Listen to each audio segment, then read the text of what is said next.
সালাতুল হাজত কি এবং কিভাবে সালাতুল হাজত আদায় করতে হয়, আজ আমরা সে বিষয়ে জানার চেষ্টা করব ইনশাআল্লাহ তাআলা।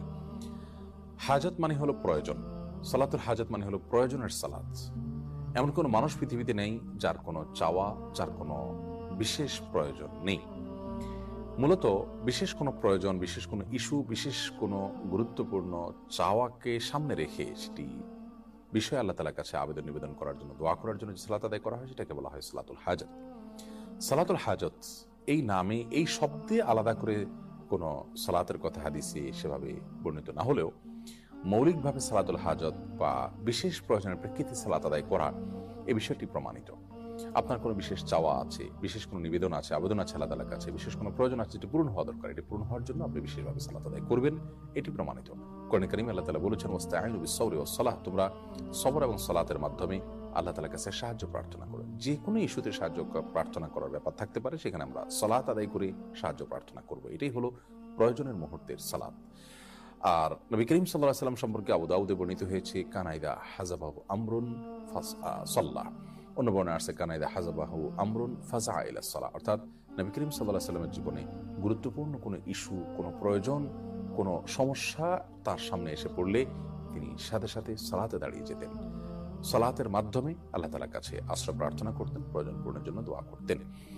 বিশ্ববিখ্যাত মুহাদ্দিস মোল্লা আলী কারি রাহিমাহুল্লাহ তিনি বলেছেন যে এই সালাত যে নবী সাল্লাল্লাহু আলাইহি ওয়াসাল্লাম প্রয়োজন হলে সালাতে দাঁড়িয়ে যেতেন, এটা কি সালাতুল হাজত বলা যেতে পারে, অর্থাৎ প্রয়োজনের মুহূর্তের সালাত এটাই, যেহেতু এটার বিশেষ কোনো কাইফিয়ত বা পদ্ধতি বা বিশেষ কোনো সময় ঠিক করা নেই, যে কোনো সময় এটি পড়া যেতে পারে।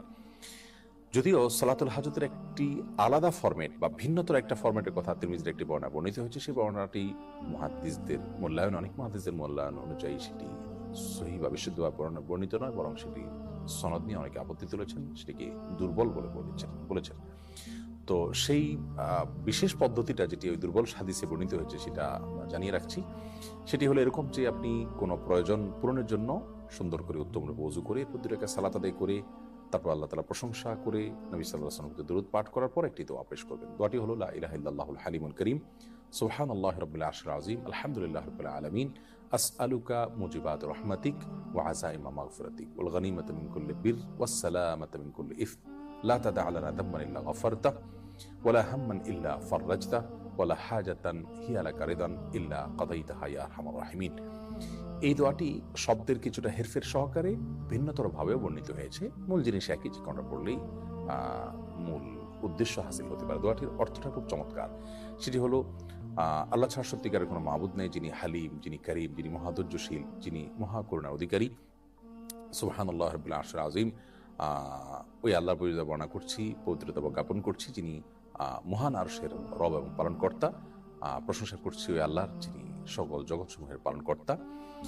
আসআলুকা মুজিবাত রাহমাতিক, হে আল্লাহ আপনার কাছে আমি চাই এমন জিনিস, এমন আমল, এমন দোয়া যা আপনার রহমতকে আবশ্যক করে দিবে আমার জন্য, এবং আপনার ক্ষমা লাভের যে উপকরণ আছে সেটি আপনার কাছে আমি চাই, এবং ওয়াল গনিমাতা মিন কুল্লি বির, সকল ভালো কাজ করার সৌভাগ্য আমি যেন পাই সেটি চাই, ওয়াসসালামাতা মিন কুল্লি ইসম, সকল পাপ থেকে নিরাপত্তা যেন আমি লাভ করতে পারি, নিরাপদ যেন থাকতে পারি সেটা আমি আপনার কাছে চাই। লা তাদা লানা দাম্মান ইল্লা গফারতা, আল্লাহ আমার এমন কোনো পাপ যেন না থাকে যা আপনি মাফ করেননি, ক্ষমা করেননি, অর্থাৎ সব গুনাহ আপনি মাফ করে দিন। ওয়ালা হাম্মান ইল্লা ফাররাজতা, এবং এমন কোনো পেরেশানি যেন আমার না থাকে যা আপনি দূর করে দেননি, অর্থাৎ সব পেরেশানি দূর করে দিন। এবং আমার এমন কোনো প্রয়োজন যেন না থাকে যে প্রয়োজনটা পূর্ণ হওয়ার মাঝে আমার কল্যাণ নিহিত আছে, এবং যাতে আপনার সন্তুষ্টি আছে সেই প্রয়োজন যেন অবশ্যই আপনি পূর্ণ করে দিন। তো দোয়াটির অর্থ বেশ চমৎকার। এমনিতেও আমরা সাধারণভাবে দোয়াটি পাঠ করতে পারি। আর খোলাসা কথা হলো, কোনো বিশেষ প্রয়োজনে, কোনো ইস্যুতে আপনি ওযু করে 2 রাকাত সালাত আদায় করলেন, এটি সালাতুল হাজত হিসেবে গণ্য হবে।